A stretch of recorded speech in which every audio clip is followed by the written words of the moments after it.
You Lord, the Lord, you Lord, for Sunday. You Lord, the Lord, you Lord, for Sunday. You Lord, the Lord, you Lord, for Sunday. You Lord, the Lord, you Lord, for Sunday. You Lord, the Lord, you Lord, for Sunday. You Lord, the Lord, you Lord, for Sunday. You Lord, the Lord, you Lord, for Sunday. You Lord, the Lord,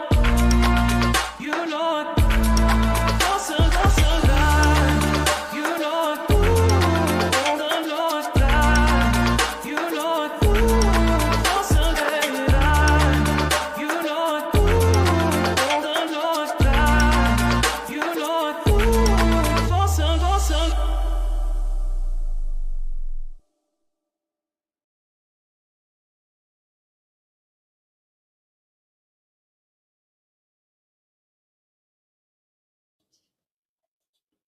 Hey, welcome to Frontline Manor on the Rise. I'm your host, Kevin Stewart, Mr. Durant, if you did not know. And once again, we are here with Wayne Snyder, the Manor historian. Normally, he's here the first Monday of the month. Unfortunately, I could not make it.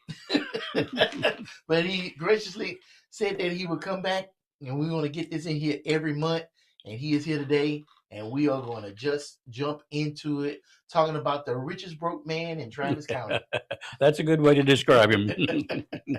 Let me start off by saying I brought this with me. Wow.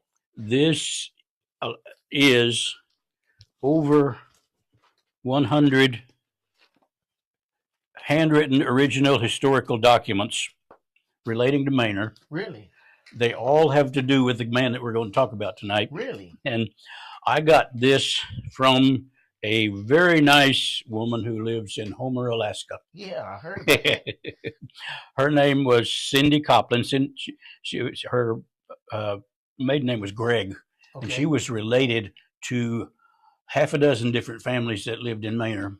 Her father, her grandfather, and maybe great-grandfather, I'm not sure, they were all doctors in Manor at one time, the Greg family.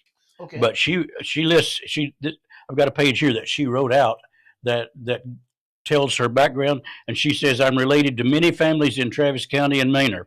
The Egglestons, the Lees, the Townsends, the Gregs, the Hills, the Bidings, the Banners. So any of those names, she's related to them because of the fact that a lot of her ancestors came from Manor and this area of Travis County. And for some reason, one day, several years ago, she ran across my stuff on Facebook.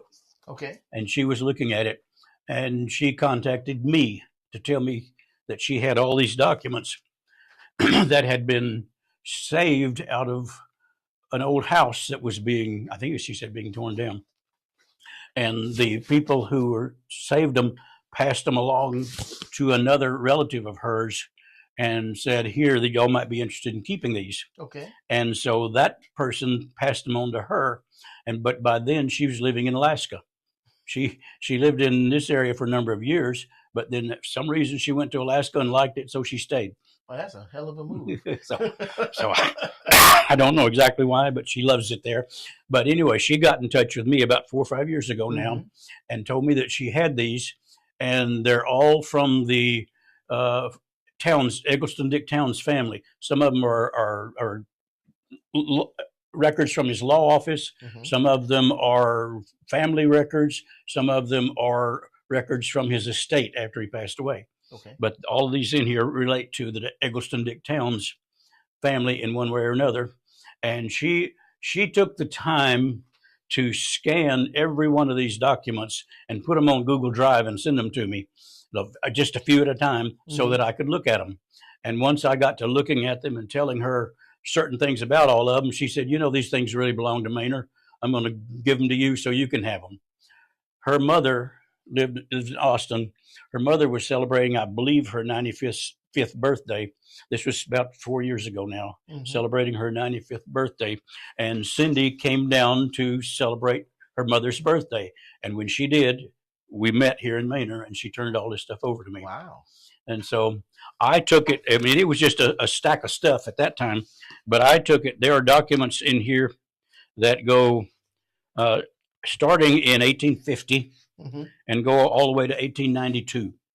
And I took them and I put them all in chronological order and came up with an 8-page index. I numbered every one of them and came up with an 8-page index saying what each one of them is, and they're in order from 1850 to 1892 now. So all you got to do is look at this, and you can go each one of them. Each one of them is numbered right here at the top of the page, so you can find exactly what each one is now by the index that I put in here. You know, I got a question, kind of offset from this. Okay. They gonna have some of your writings and everything in a book like that for Manor, because I mean, I feel like you putting a lot into this to where you should be remembered in Manor history. I can't answer that one way or the other. you better leave some pieces of paper with your signature or something on it around the house so people can have it. You know, all the, and this is, you know, this stuff. Put this right here. Oh, that way you can put your book on it. Yeah, Edward. It's not even in the because we're going to look at a few of these documents as we go through this. Oh yeah, that's perfect. We are, but yeah, all this stuff will be turned over to the city of Manor. You know, eventually to go in the library, Yeah, and that's why I did all this introductory stuff here. Why it has the history of Eggleston Townes, not as much as we're going to see tonight, but a history of him, and then it has a history that of Cindy Copland, of what her family and how she got all these things, and then I put another page in there saying how I got them, and so all that will go with it whenever that's it's a great story. So it'll go over to the city of Manor at some point. That'd be cool. I can't wait to see that in the library. Yeah, you and me both. Yeah. So anyway, that'll happen someday, but we'll look at a few of these as we go through this story tonight, because there's a few of them in here that are really interesting and that you would understand pretty quickly. A lot of them are just old records. I mean, I probably shouldn't even mention just this one right here. Mm-hmm. This is a deed record for the purchase of a slave in 1850. Really? Yeah, that's what that one is. Well, you can mention it. Well, I just don't want to go into it too far. Okay. It's what forgot what the. Let me see. It's a guy named James. His name. Yeah, James Crawford. That's what I was thinking it was. It's a little hard to read it sometimes, but he's E.D. Townes.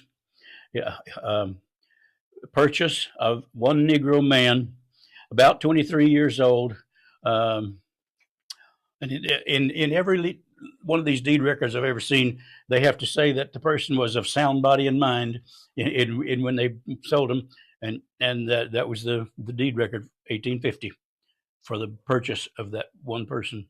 And all it says is one Negro man named Tom. That was his whole name. All they knew him by was Tom. But anyway, it's another off-topic question, but on topic. How in the world do you read some of this stuff? Very slowly, very carefully. Because I'm looking at this, and it's not the penmanship; it's just the years and the ink and the paper and the folds. It's like, how in the world do you read that? Well, there are some of them that are a whole lot worse than this. Wow, I can imagine. There are some of them. I don't know if I can find one right off, but they're falling apart. You know. Yeah, it's almost faded. This is two different pieces. I've just got it in there where it looks like. That's old stamps? Yeah. Whenever they filed a deed record, they had to pay a fee, and a lot of times they paid it with stamps. Huh. It would be $1, $1.50, you know, and they would pay and stick the stamps actually on the deed record. That's cool. So anyway. Okay. I deviated enough. Let's get to the story. Excuse me. My wife and I both have been really out of it this past week with coughing and sneezing, and this weather is definitely not helping that. Yeah. So we're neither one of us are quite over with it yet. So If I sound a little bit hoarse or whatever, that's why. Um, all right, getting on to a man named Eggleston Dick Townes. Okay. And almost every time I mention his name, somebody is going to say, "Are you sure his middle name wasn't Richard?" Because it just goes Eggleston Dick Townes, but apparently it was not. Everywhere you see his name, even in historical records, anything that he had to do with, it's always either Eggleston Dick Townes, or if they just use his initials, it's E.D. Townes. It's never anything that indicates never Richard. Never anything that indicates that it was. No. So that's interesting. It's a little different. But anyway, he was born June 5th, 1817 in Amelia County, Virginia. He attended University of Alabama when he was about 16 or 17 years old. He started the University of Alabama, and he studied law at University of Alabama and was admitted to the bar in Tuscumbia, Alabama. And then in 1845, he married a woman named Martha Cousins Betts, Betts, in Huntsville. And in 1850, by 1850, he was a very successful lawyer in Alabama, in Franklin County, Alabama. In 1851, he was elected to a position that is called Chancellor of the Northern Chancery Division of Alabama. And I had to look that up. I didn't know exactly what that was. But at that time, the state of Alabama was divided into northern, middle, and southern sections.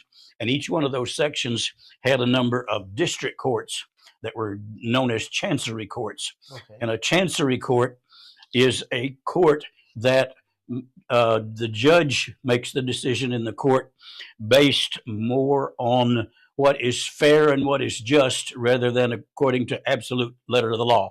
Okay. So if something needed to be judged a little bit different, the judge had the leeway to do that. And so he was elected to that position, and he was in the northern chancery division. So he had a number of other district courts under him. And so he was over all of those. He was elected to that position in 1851. He resigned it in 1852. Okay. He didn't stay long. Then on November 16th, 1853, he paid two men named William and George Gamble. He paid them $3,300, and he's still in Alabama at this time because the deed record shows that he's from Alabama. Mm-hmm. He paid them $3,300 for $689 acres of land. Just about let's say it was just about 2 miles that way. Okay, 2 miles from Manor, from what would later be Manor. There was no Manor at that time, but he bought 689 acres of land from them. 369 of those acres were located in a survey called the Timothy McKean land grant, and I can show you 3 or 4 different documents, and McKean is spelled different in all those documents. Oh, okay. I think it was McKean. Most of them that seem to be accurate, it was McKean, but it's also spelled McKane or MCCAIN. But I think it was Timothy McKean. So he bought 369 acres that were the Timothy McKean land grant, and then 320 acres that were from the Gordon Jennings land grant. Okay. And Gordon Jennings is the land I live on also. I'm on that same land grant. Gordon Jennings had a number of acres. So he bought 689 acres on November 16th, 1853. November 18th, 1853, 2 days later, he bought 320 acres from a guy named Levi Bernard, next to the 320 acres that he had already bought. And a matter of fact, right here,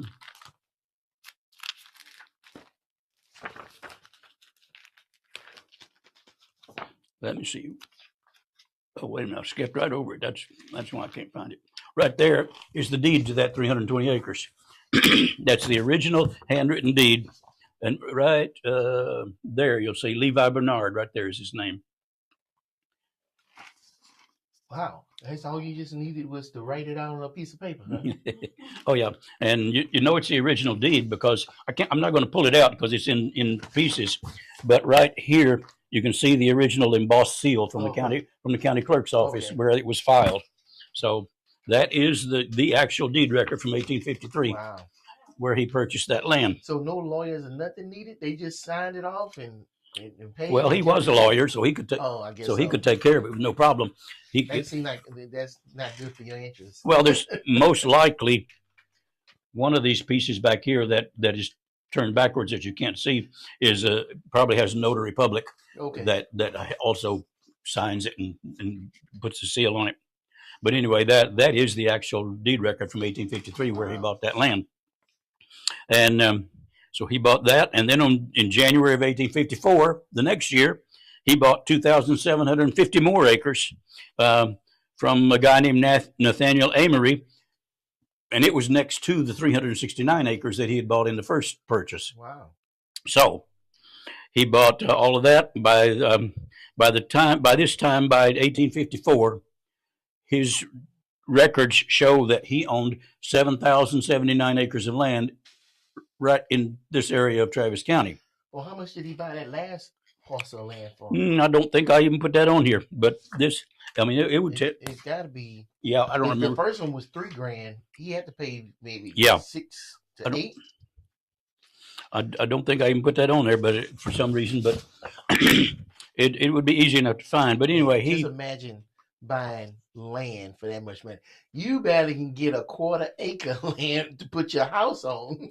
well, when you're paying $1 an acre or you know, like a couple dollars an acre, that's what it was going for then. That is crazy. Yeah. Because and that still was a lot of money back then. Somebody having $1,000, that was like, they was rich. But still, in today's money, you think about you having $1,000, and if you could just go somewhere and buy a ton of land, that's generational changing. Yeah.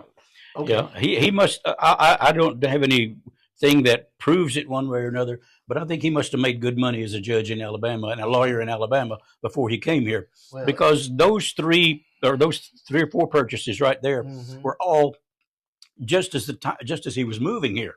You know, he hadn't been here long enough to earn any money here yet. Oh, So all that money came from something he already had somewhere. So he bought all that land just as he moved here. In fact, the 1854 tax records from Travis County show 3,740 acres of land valued at $7,200. I mean, yeah, $7,200. And the reason I'm bringing this up is because that 1854 record shows that he didn't own any slaves at that time. okay. The 1855 tax records shows that he owned 40 slaves by 1855. So somewhere between 1853, I think he showed up here in 1853, but I don't have an exact date on it. Mhm. But somewhere between 1853 and 1854, he showed up and he started getting slaves. And I'll give you a little detail on that in just a second. But the 1855 shows he owned 40 slaves. The 1856 tax record shows he owned 54 slaves. In fact, I printed out that 1856 tax record. Just wanted to show you right here. Here's E.D. Townes. It shows part of the land that he owned. And if you get over here, it shows he was taxed on 54 slaves valued at, was it $20,000? See, that's the column that shows. Wow, $20,000 for 50 slaves. Yeah.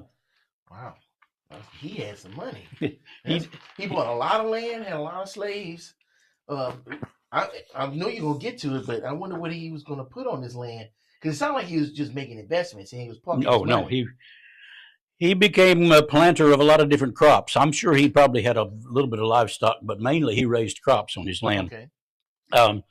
The 1860 U.S. Census, that's the year they had the separate record called the slave schedules, Okay. and the 1860 Census slave schedule showed that he owned 69 slaves at that time. Okay. So by 1860, he had quite a few.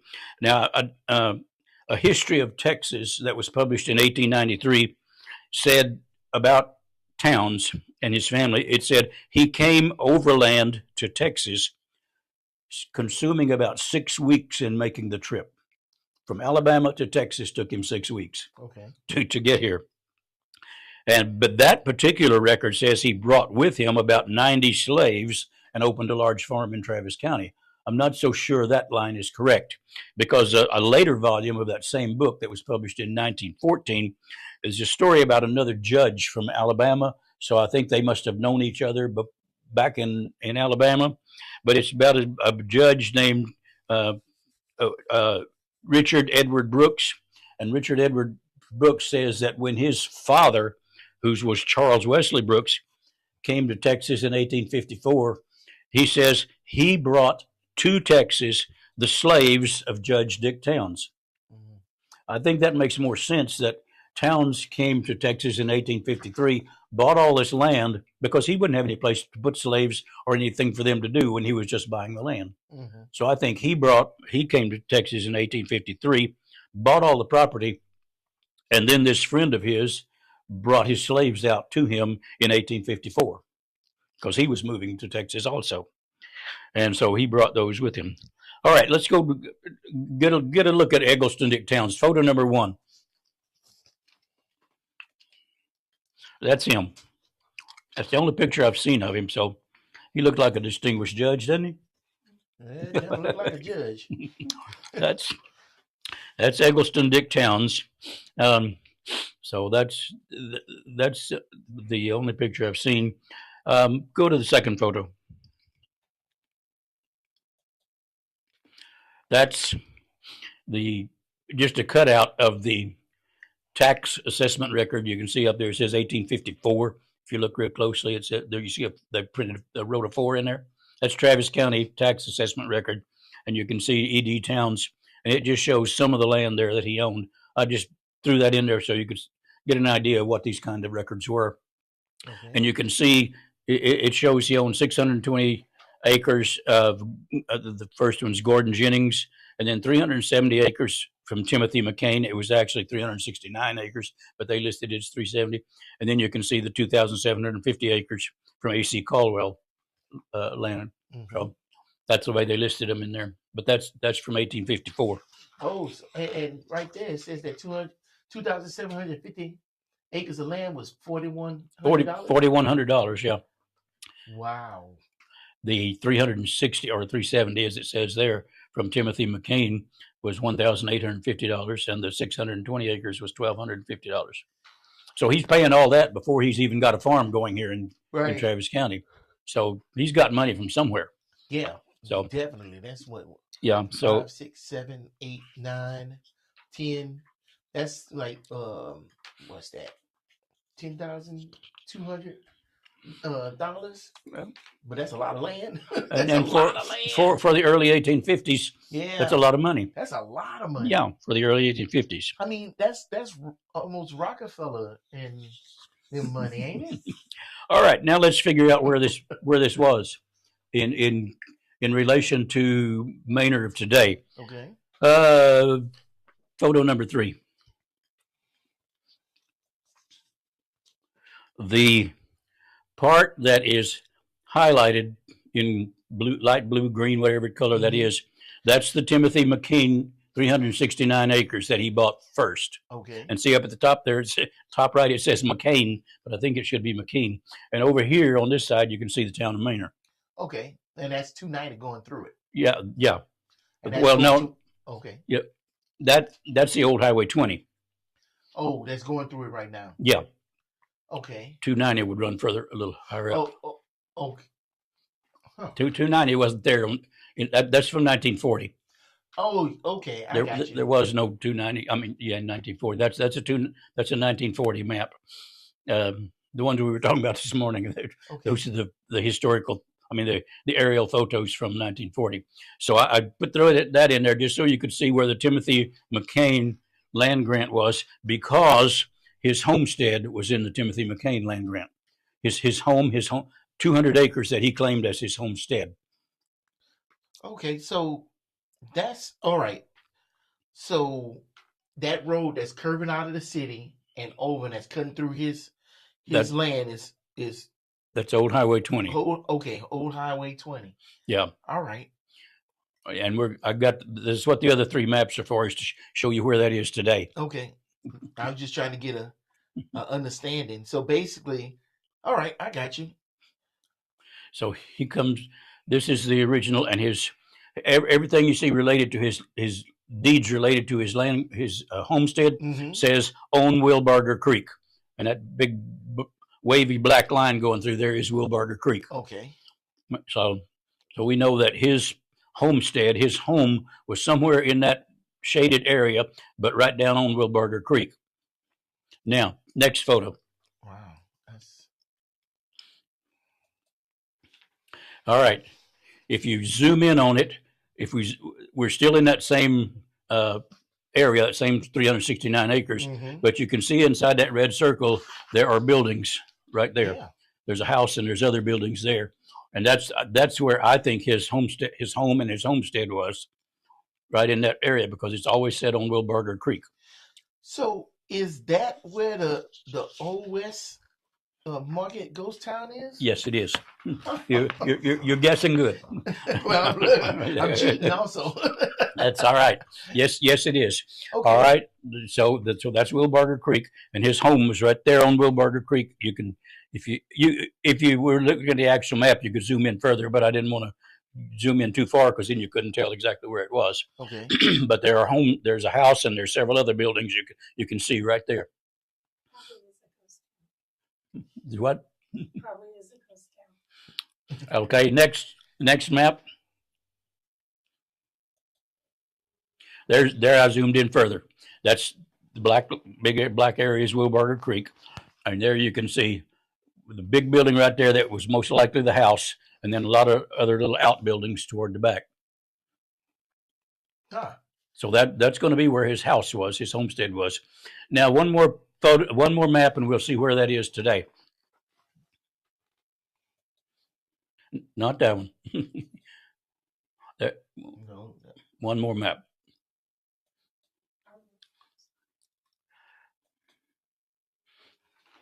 Huh. I know. Let's see. 1 second. Thought I had all the pictures. Did I miss one? I had one, two. Only had 4 maps. Yeah, it's supposed to be 4. I got one with the blue square, circle. Oh, it's got to be this one. Hold on. I'm just gonna drop it in. There you go. That's the one. That's today. That's what you were looking at. Oh, okay. So I was off a little bit. All right. The red circle is where we were just looking at, Mm-hmm. where his home, where those buildings were that one was his home. Right. The blue circle is where your house is. Yeah. Oh, that's not even that far away. No. Okay. So we come up the road a little bit. All right. So, it's nothing left there anymore then, huh? No. No, it's just open fields now. Wow. But you're right. See, there's Ghost Town and that whatever you call that aggregate plant that's out. Oh yeah, the asphalt plant. Yeah, that's what that is. And then the Ghost Town is right there beside it. So all that was his property. That's how close he was to where Manor is today. Wow, and there's nothing there now. No. All just trees and fields. Boy, well, it is something out there. I don't know what it is. Yeah, no, I don't have any idea now. There's no way to tell. But you know what's interesting? Here today and gone tomorrow. Yeah, that's where his 7,000 something acres were. Yeah, right in that area. 7,000 acres. So now is what they say, you can't take it with you. so you can see how close he was to where Manor would develop later on, because this was 1850s at that time, so there was no Manor. But when Manor did develop, he was a big part of it because he was that close. There, so he moved to Travis County and started after all his slaves arrived. He did get heavily into the farming business. In fact, one of the I think it was 1860 census where he listed his occupation, he just said he was a planter. He didn't even mention law, that he had all this a law degree and all that stuff. He just said he was a planter because of his huge plantation here, and that's what he considered himself to be. That was how he made his money when he was here. Anyway, you've got another one you pulled up there a while ago, the ad for the blacksmiths. This is from 1856. You can see the date, January 1856. This is an ad that he put in the paper. So two of his slaves apparently were very good blacksmiths, and he would hire them out to other people.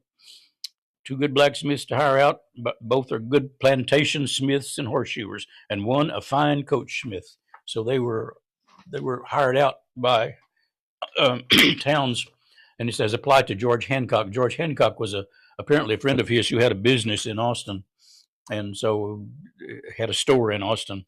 But you can see there also he says applied to George Hancock or to myself on Wilbarger Creek. So that's where his house was.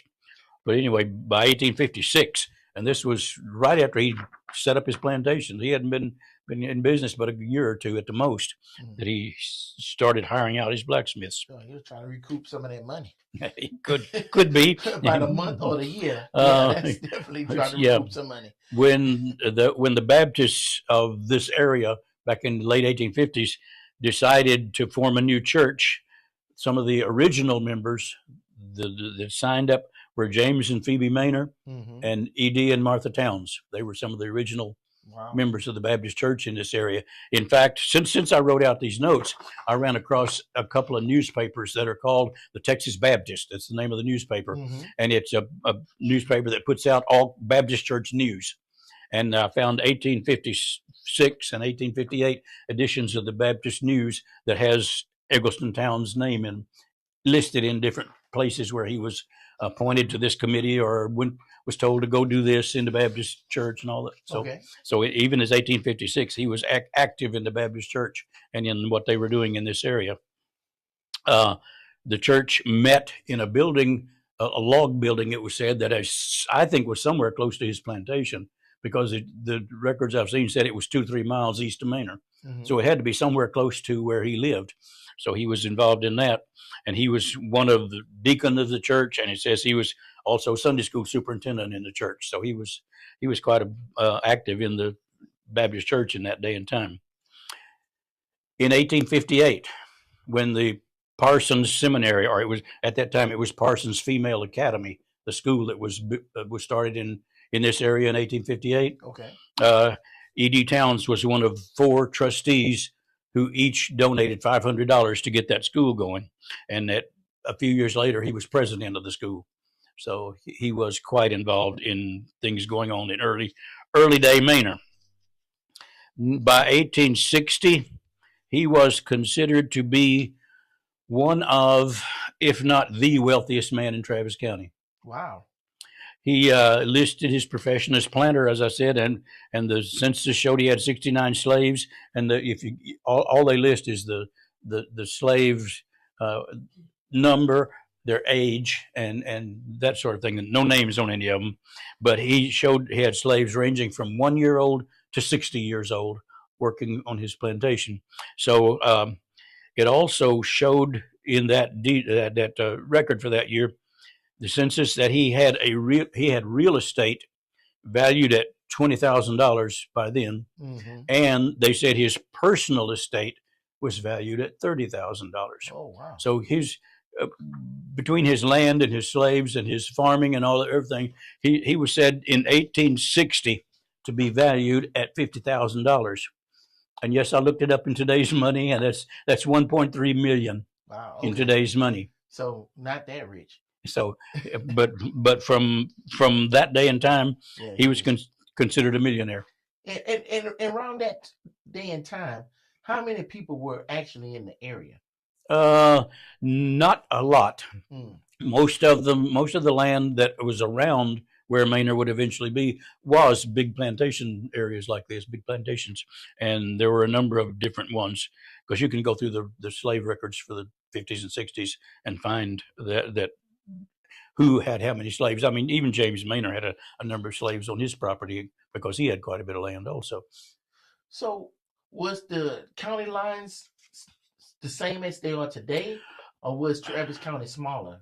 No, it'll be the same as it was today. Travis County was formed, I believe it was 1840. Travis County was formed, but before that, this area was part of Bastrop County, and Travis County was cut off and made a separate county from Bastrop County, and it's always been the same ever since that. Yeah. Okay. Yeah.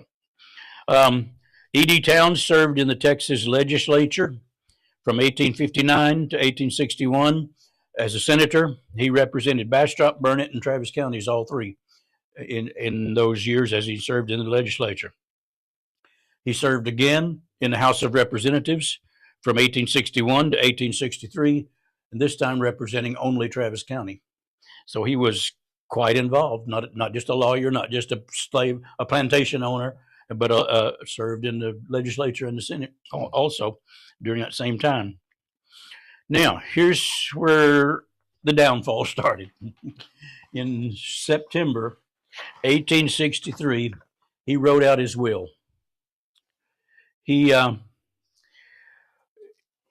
wrote out, and I've read it. It's pretty good. It's pretty detailed. He wrote out his will, telling this goes to whoever that he wanted all his property to be left to. And 2 months later, he volunteered for service in the Confederate Army. Oh.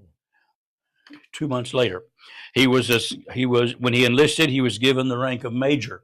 I guess because of who he was. Yeah. Because his previous occupations and all, he was given the rank of major and served in the 4th Texas Cavalry. And that unit, 4th Texas Cavalry, had just been formed in late 1863. It hadn't existed very long, and served in northern Texas. It was up near the north line of Texas, the Red River up to that area, but it was between Fort Worth and Lubbock at a place called, Fort Belknap. And he spent all of his time, his 6-month term of service that he was in, he spent at Fort Belknap, never got involved in any fighting of any kind. And, but he spent all of his time there. Now, pull up that last picture, the picture of those two cards, those two, yeah. You can see the first one here is dated November 1863, and it says present for duty. Okay. November 1863, present for duty. The next one, December 1863, absent, sick leave since December 24th. He had some kind of illness.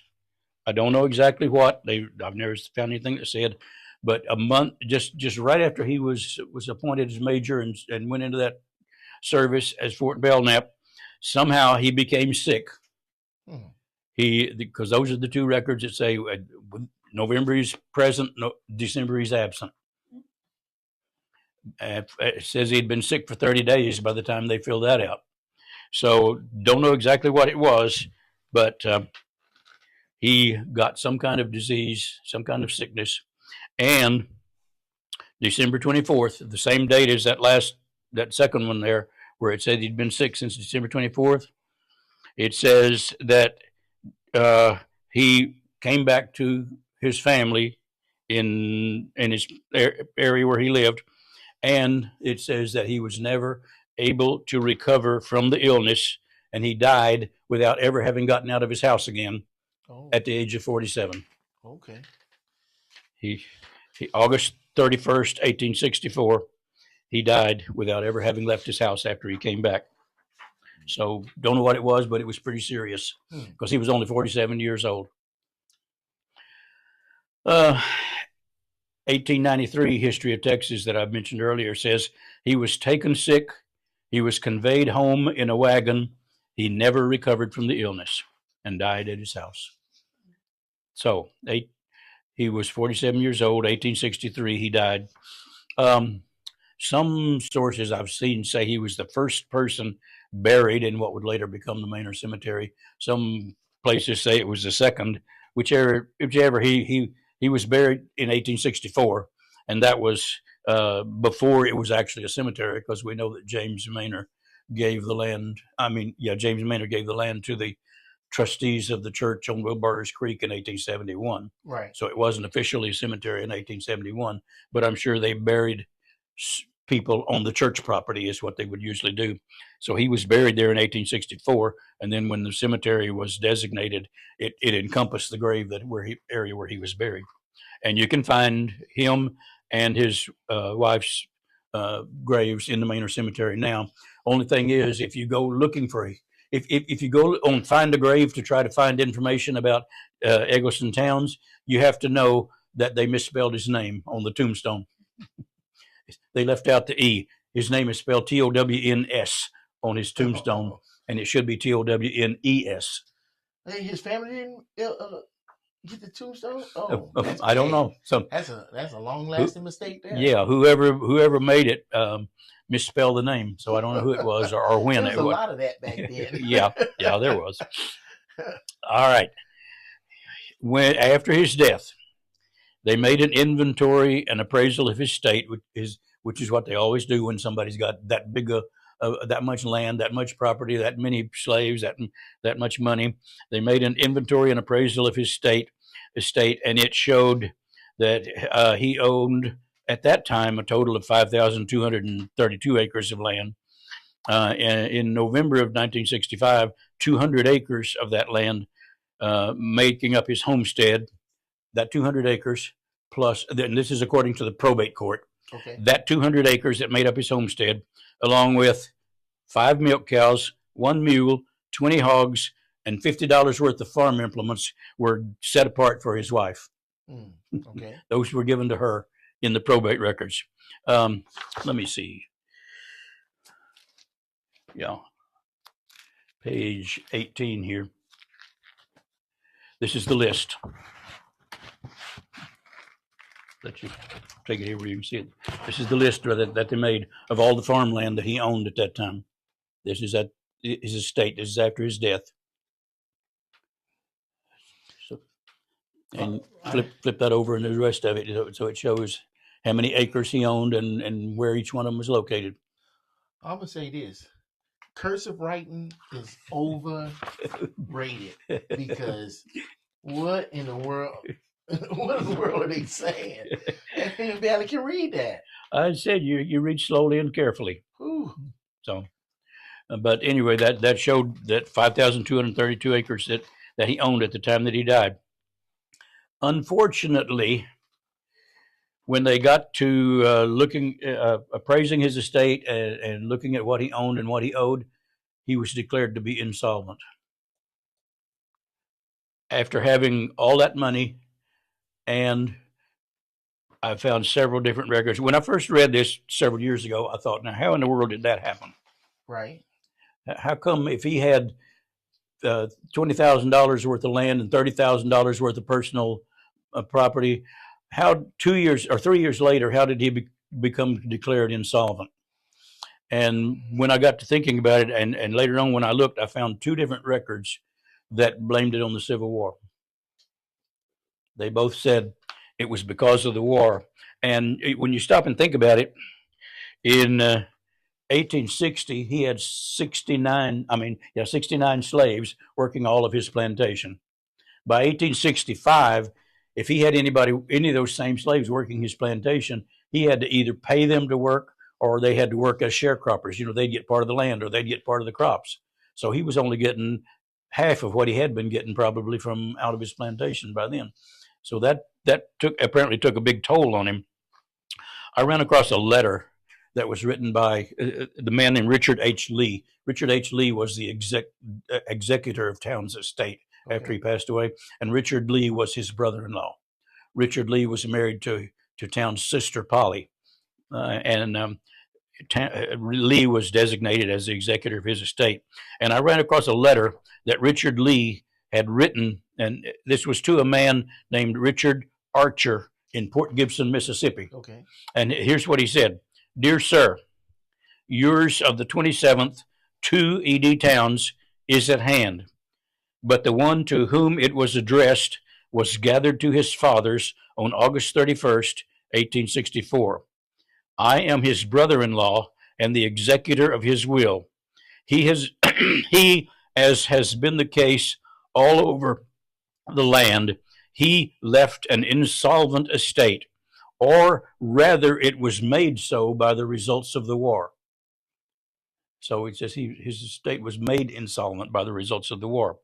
And he goes on to say, by the laws of this state, some property is exempt from forced sale, and 1 year's allowance is set apart for the support of his widow and family.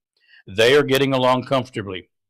A sad condition of things, though we did right, my dear sir, in resisting at the time.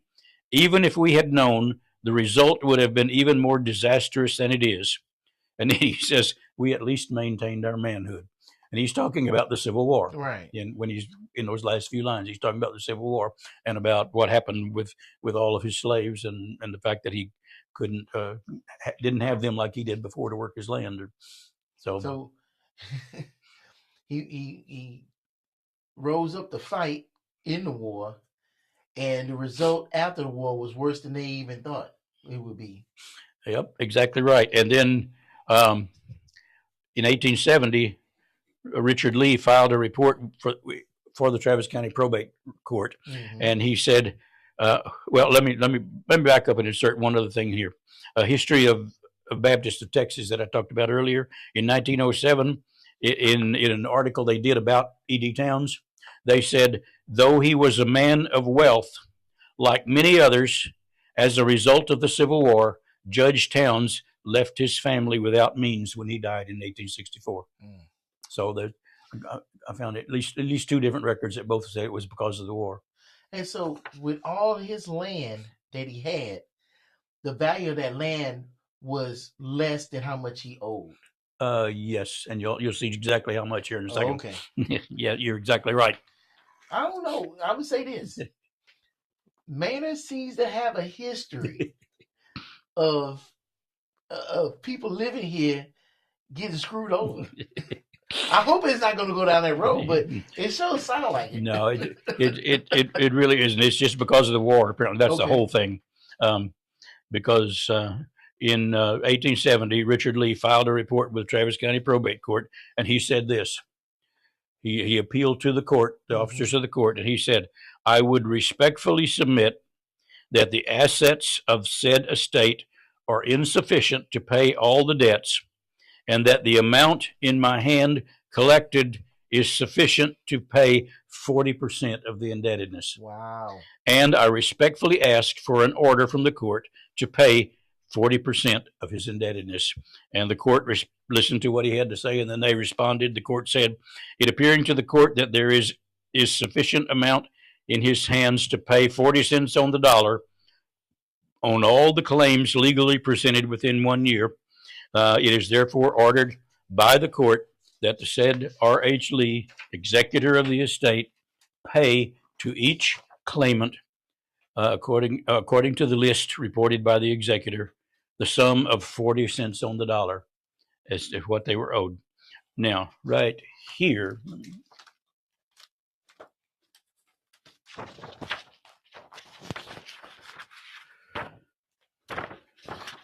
let me see.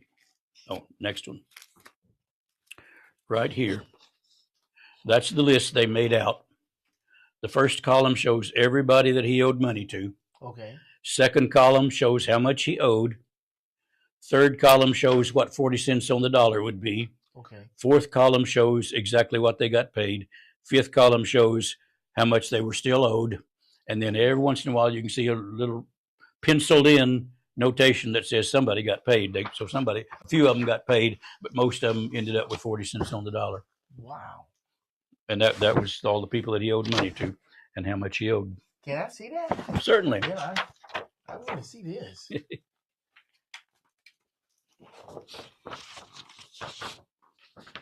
So, John Caldwell, he owed, that's not right, $6,037. Yeah. And then, I guess the 40 cents on the dollar. Okay, 40 cents on the dollar would be that. Came down to $24.14. Yeah, and he actually got paid what was in the next column. And he actually got $2,110, and he still was owed $304. Right. But it looked like he got paid because it says paid over. Yeah. So at some point, apparently, they found enough to pay him what he thought they still owed. 6,000.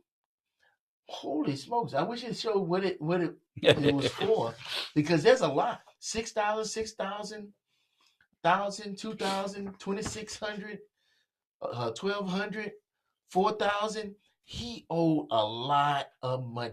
There's over $20,000 in debt here. Yeah, that's right. And his property wouldn't cover that. But they freed the slaves, and So so he had he didn't nobody. have that asset Yeah, anymore. most likely he didn't have anywhere near that many people left to work his Yeah. land. He instantly lost 20 grand Yeah, just by losing his slaves. I don't know. I don't know why I'm laughing. I don't know if I'm laughing because of happiness or shock. I don't know. yeah. That's interesting.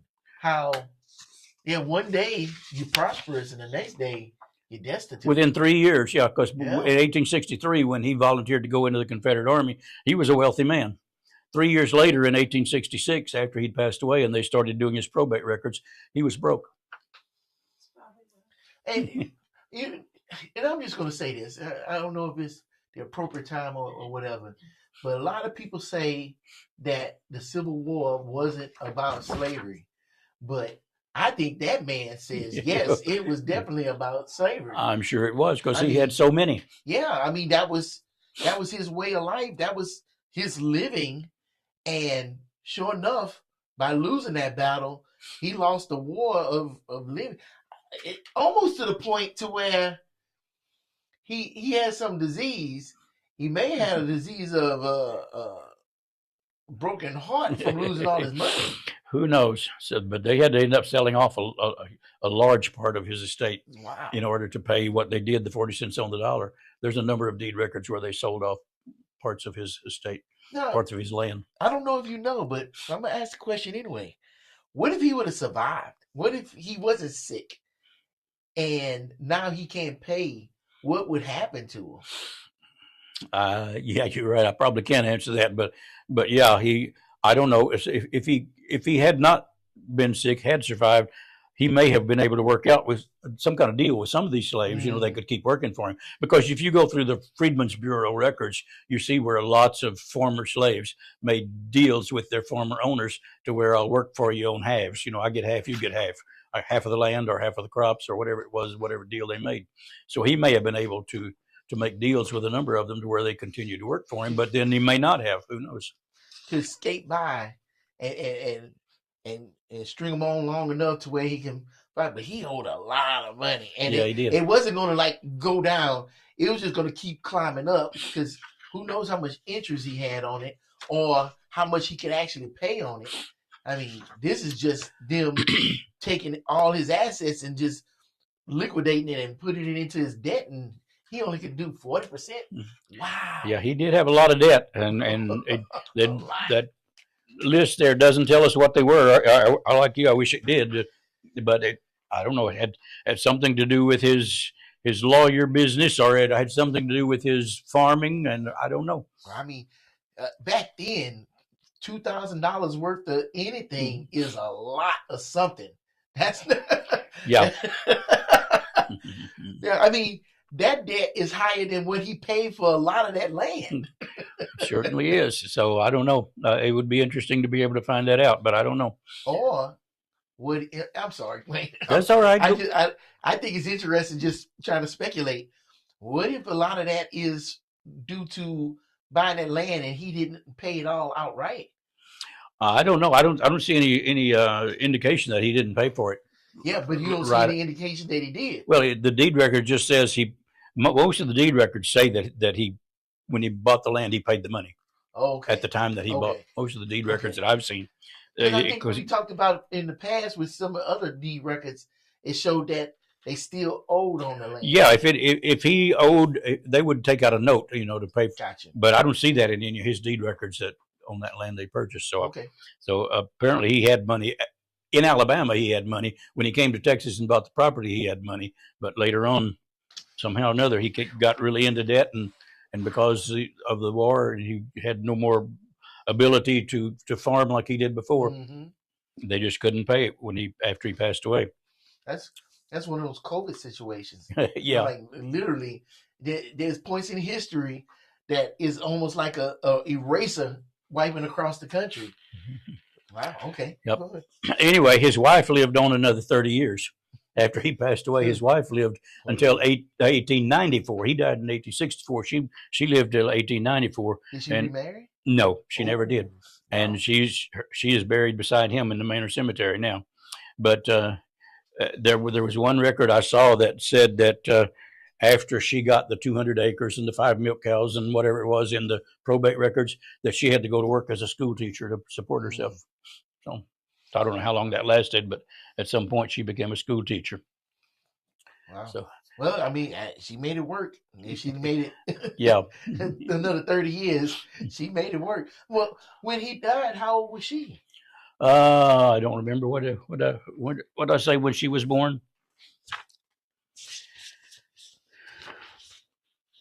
I don't know that I said, did I? No, I didn't.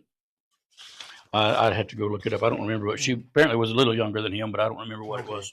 But anyway, she lived on for 30 more years after he died. So, there are just a couple more things here I want to mention, and we'll be done. Okay. There are 2 streets here in Manor. This one right out here where City Hall was this morning, Eggleston Street. Right. I'm pretty sure it was named after Eggleston Dick Townes. Okay. But I don't know for sure. If you go a little further north, about 2 or 3 blocks further north, you find Towns Street. Most. I don't know. And it's spelled town with the E. Yes, it is spelled Towns with the E. But I don't know whether it was named for him or it might have been named for his son. Okay. One of his sons was John Charles Townes. And John Charles Townes started school here at Parsons Seminary in Manor. But after that, he went to Baylor University and studied law like his father had done. And he was admitted to the bar in 1873. So that was just about the time the town of Manor was coming into existence. Okay. He was admitted to the bar as a lawyer. He spent a number of his years in different places serving as a lawyer and a judge. And in 1902, he was appointed as the first dean of the law school at the University of Texas. And he served from 1902 to 1923 as dean of the law school at University of Texas. So it could be that Town Street is named after him, or it could be both. You know, that both streets were named after Eggleston Townes. I don't know. They don't have records of why streets are named anything. So that's just something that a neighborhood can just do. The railroad did it when they made the plat map of the town of Manor. The railroad laid out the town and named the streets, I think. Well, if that's the case, I'm putting my money on both the streets is named after the same person, because I don't think they put that much effort into it. They said, we need some names, and they got the intern to go look through records and found a bunch of names. Yeah, it's possible, but there aren't any other streets that I know of that were might have been 2 of them named after the same person. Okay. Yeah, so I don't know. But how many streets in Manor are named after people in Manor history? Several. You've got Eggleston, you've got Townes, and then you've got Wheeler. Okay. Speaking of Wheeler, let's and, let me see where this is. It's further back in here, but my book's too heavy.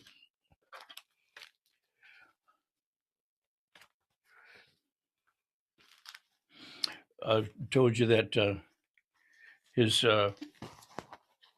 Richard Lee, his brother-in-law, was married to Townes' sister, Polly Townes. And somewhere in here, Polly had an account at Wheeler's store. Okay. Wheeler, that's not the hardware store. No.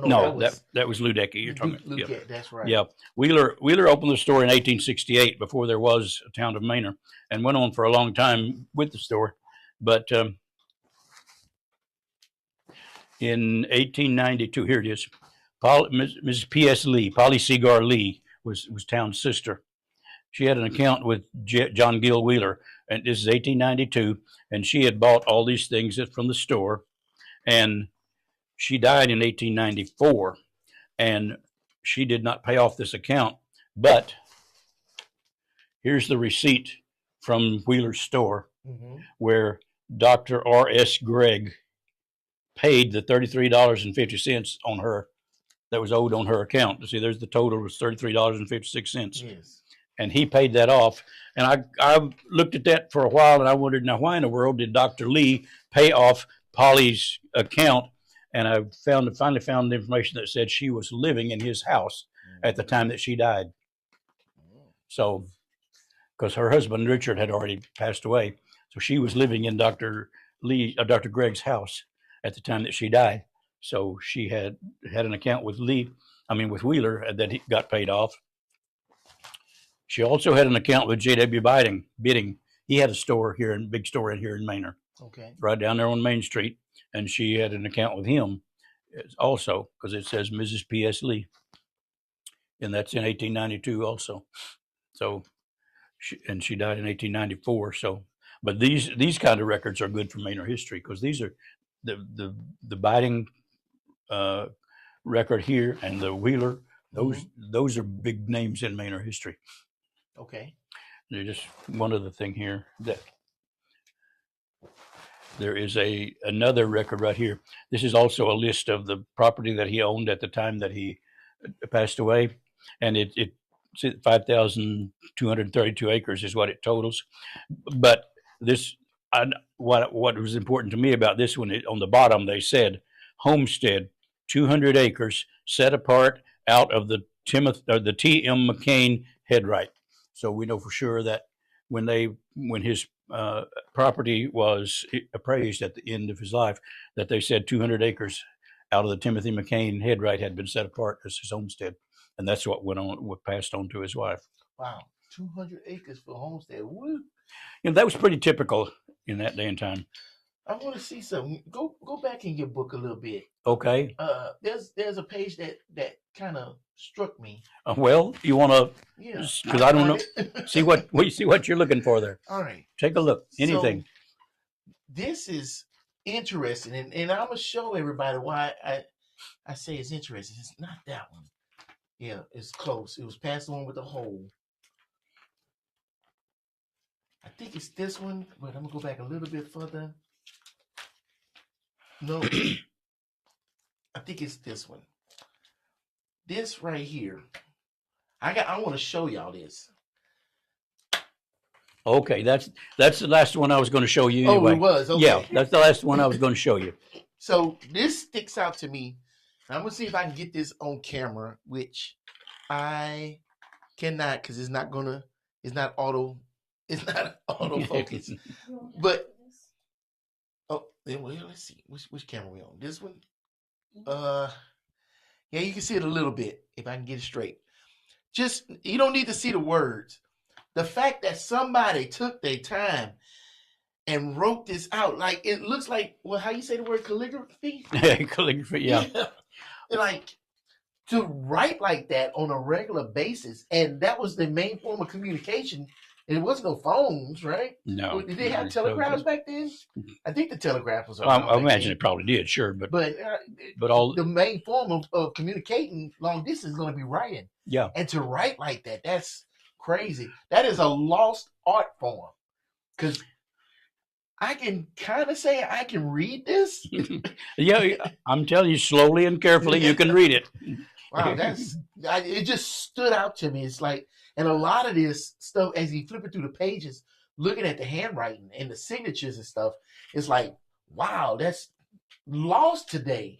Like, I barely can write my name in cursive. Yeah. Now, I'm not sure how you magically picked the only one I was going to show you. Okay. It just stood out to me. That's all. Out of all these documents, this is the only one with James Manor's signature on it. Oh, really? Yeah. This is the deed. Did he write this? No, I'm sure a clerk in some. I mean, it's possible, but I don't know. But I would imagine some clerk or some lawyer wrote this out. But this is, excuse me, deed record.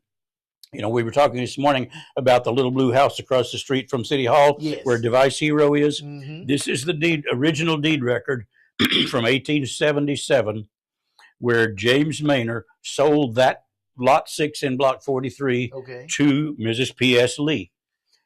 Richard Lee's wife, Eggleston Townes' sister. Okay. This is the deed record where James Manor himself, who owned the property after the railroad laid it out, he was the owner of the property. In 1877, he sold that particular lot to Mrs. Lee, and his signature is on the deed. And it is the original because it has the embossed seal on the document also. I would say, for a fact, and I'm no forensic expert or nothing, but he did not write this letter. Yeah. But he wrote this at the bottom. He signed the letter, but I'm sure. Yeah, this looks. Looking Well, at now that this at the bottom would be either the notary or the Travis County clerk where they recorded it. No, I don't even want to touch it. I don't mind. I've handled them so many times. One more time won't matter. Oh, I don't know, man. You want to all right. See, there's the deed, but here's the rest of it. This paper is not made the same way paper is today. So here's the rest of it. And that guy is the notary. See, it says notary public. Oh yeah. And I see the difference. And right there is the embossed seal from the notary. Right. And then right here is the seal from the Travis County clerk where he recorded it in the Travis County records. State of Texas, County of Travis. Wow, it's crazy that Travis County's been around that long. In 1877, wow. The 17th day of May, 1877, James Manor sold that land to Polly Lee. Okay, now I know you said that this area was part of Bastrop. How long has Travis County been around? Well, that's what I said. It was 1840, I think, if I remember right. Yeah, I think it was 1840. They split Travis County off from Bastrop County. Now I'm going to show my ignorance. When did the Alamo happen? Do what? The Alamo? 1836. Wow, that's like a lot of that stuff is still fresh. Yeah, I mean, we just celebrated Texas Independence Day, and Battle of the Alamo just March 2nd, 1836. So it just happened. I mean, wow. And Travis fought at the Alamo. Yes. So Travis was. Wait a minute. Did he die at the Alamo? Yes. Okay. Well, then he couldn't see that the county was named after him, so I guess that makes sense. Yeah, I'm sure it was named after him, but no, he didn't know anything about it. Wow. Looking at this is kind of looking at how Texas history intertwines with this area, especially since this is where the capital is. It's going to be a lot of history, but like how you talk about one of the stories of James Manor coming here with Sam Houston. Right. I mean, it's funny how all of that's intertwined and it's so local and personal, but then again, it's not. I don't know. I don't even know how to explain it. My mind is kind of twirling right now. Oh, go ahead and finish what you. That's all right. I'm about done. I'm about done. That's all I have. I think it's really interesting how all this history is intertwined. Because I'm from Beaumont, and I didn't hear nothing about a lot of these figures in history coming through Beaumont or doing this and that and the third. But here it's like, wow, this is where everybody came through.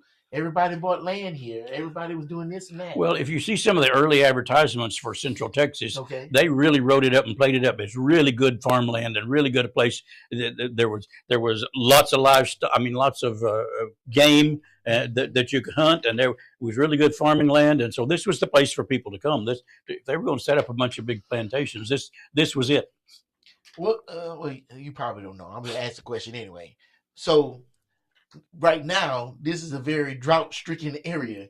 So it wasn't as drought-stricken back then. No, apparently not, because it was really the place that was advertised as this is where you want to go. Mm. So, one last thing, and we can end it. Fast forwarding into the 1920s and everything was, and back when they had the Dust Bowl because they weren't rotating crops, was this area hit by the same situation? I haven't seen anything about it. No? Okay. So that was probably just other areas, but that wasn't necessarily here, probably because we so much closer to the Gulf of Mexico, and we got more rain. Yeah, and if you get places like West Texas and Oklahoma and out in there's just a lot of open land with no trees. Yeah. I lived in Borger, Texas for 5 years. That's about an hour north of Amarillo. You drive through there and you see acres and acres and acres of land with no trees. It's just all flat farmland. And when that north wind starts blowing up through there's nothing to stop it. Okay. Then that makes a lot more sense because there's plenty of trees to block a lot of that wind. Okay. Well, I don't have anything else. You got anything else? No, that's about it. Man, that was a lot as usual. I tell you what, be on the lookout in the future because you're going to be seeing a lot more Wayne. You probably won't see more of me, but you'll see the same amount of me.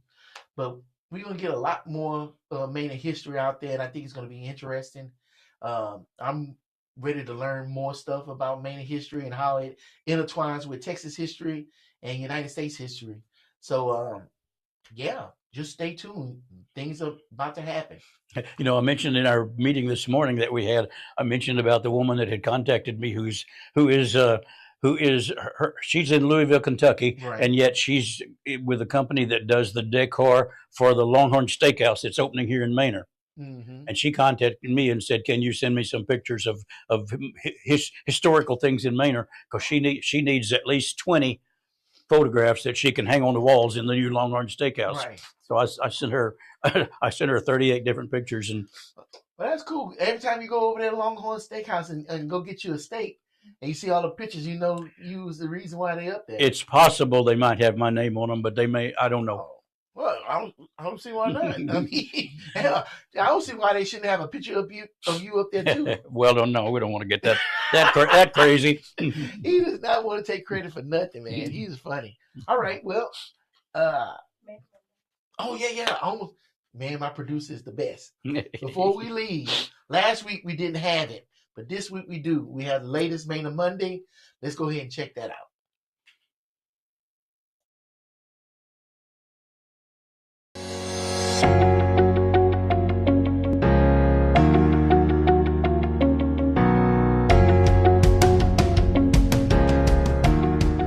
Welcome back to Meet Manor Mondays. Wait, I thought you were off. We have a special guest joining us today. Oh, you're right. I got my days mixed up. Let me go grab our guest. Hey, Selena. Hi, Ashlyn. I was wondering what was going on. Hi, Manor. I'm Selena, the mayor's intern, and a social work student at Texas State University in my final semester before graduation. Over the past several weeks, I've had the opportunity to shadow city departments and learn about the many moving parts that keep our city running and serving the community. I'm passionate about advocacy and community, and this experience is helping me understand where my interest and local government intersect. I'm grateful for the opportunity to learn and grow with the city of Manor. We're so glad to have you with us, Selena. As you know, Meet Manor Mondays serves as a platform for sharing important community information. Residents can also submit media requests to be featured in future episodes. This includes lost pets, community hero stories, new business services, grand openings, and local events. Also, if your business is hiring, make sure to let us know. We'd like to help you spread the word in this weekly series. You can view all of our online forms at linktr.ee/City of Manor. Requests can also be emailed to ataylor@manortx.gov. Last month, we announced the Citizens Police Academy, and they're off to a great start. Yes, we joined their session last week and would like to show you how it's going. Let's watch the short clip from their session. Hi, my name is Gloria Rock. I'm the Community Programs Officer for the Manor Police Department. Today we're kicking off our 6th class of the Citizens Police Academy. Today we're covering the introductions of our command staff as well as meeting prior students from previous classes that are speaking to the class today and sharing what their favorite part of the course was when they took it. We have students here from our very first class as well as students from our last class. We have 18 students today. Some of the things that we'll be covering in the next sessions are DWI, SFSTs, we'll go over canine tactics, as well as a mock crime scene that our evidence technician will put on for the students. We have a lot of hands-on interactive classes, as well as a lot of different instructors that will be coming in to talk to the students. What they're learning about is just the ins and outs of what Manor Police Department is about, as well as what we do and why we do it. We have a total of 11 sessions, and we're excited to show you what we have planned next. Awesome. I'm excited to see their growth over the next few months. Now, let's hear from City Manager Scott Moore about resident concerns regarding railroad crossing safety features and the steps being taken to improve safety in our community. You Lord, the Lord, you Lord, for Sunday. Welcome to Frontline Manor. I'm your host, Kevin Stewart. Mr. Do Right If You Did Not Know, bringing your questions straight to the source. And today we have Mr. Scott Moore. How you doing, sir? I see. He is the city manager of Manor, Texas. And today we have a question for you. Are there any plans to implement safety features for the railroad tracks? Yes, sir. Currently, we have about 3 crossings in the city of Manor that's really active, which is Bastrop, Lexington, Burnett, and St. Marcus. And so right now, we've been working with Capital Metro to consider a safety zone, a quiet zone. Okay. And in order to do that, we have to do a study. And the study will allow Cap Metro to have their engineers come out, study the different areas, and figure out what equipment is needed. More than likely, they're going to need crossing norms. So if they have the crossing norms, then that would be part of the process that would get studied. So you say quiet zone, basically saying that currently the whistle blows every time it goes across a railroad crossing, yes, or a street. So a quiet zone would be the arms, they will come down and they won't have to blow the whistle. Yes, sir. And I think that's part of the feature with the study. They will let you know at the different intersections how and what device would be needed. And then I think from there you'll be able to see in the study would implement, recommend certain devices. And those devices would be part of the study that would come forward through, through the comprehensive study. And then we'd be in a position to get the costs and then work with Cap Metro and the City Council to figure out which sections need to be done first. And it may be done in phases, which will allow us to be able to address some of the concerns that have been expressed not only to the council, but to Cap Metro in the past. Okay. And how long would a study take? Typically, without speaking out of school, Right. it could take anywhere from 4 to 6 months. Okay. And then from there, there'll be recommendations on what would be needed to implement a quiet zone, if that's an option that we would go forward with. Okay. Well, thank you for joining us today. Thank you for joining us. This is Frontline Manor. I'm your host, Kevin Stewart. Mr. Do Right If You Did Not Know. And until next time, peace. You Lord, the Lord, you Lord, for Sunday. Thanks, Mr. Moore. Very helpful information. And thank you for welcoming me today and allowing me to be a part of this experience. Of course, it was great having you. Don't go too far. I'm already planning for your next episode with us as co-host. I'm ready. I look forward to staying engaged with you. Continue submitting your questions, comments, and concerns through our online form. And don't forget to let us know what local food you'd like to see featured on the Manor menu. Next week, we'll be featuring the very first segment. Stay tuned to see which food business we highlight. See you next Monday.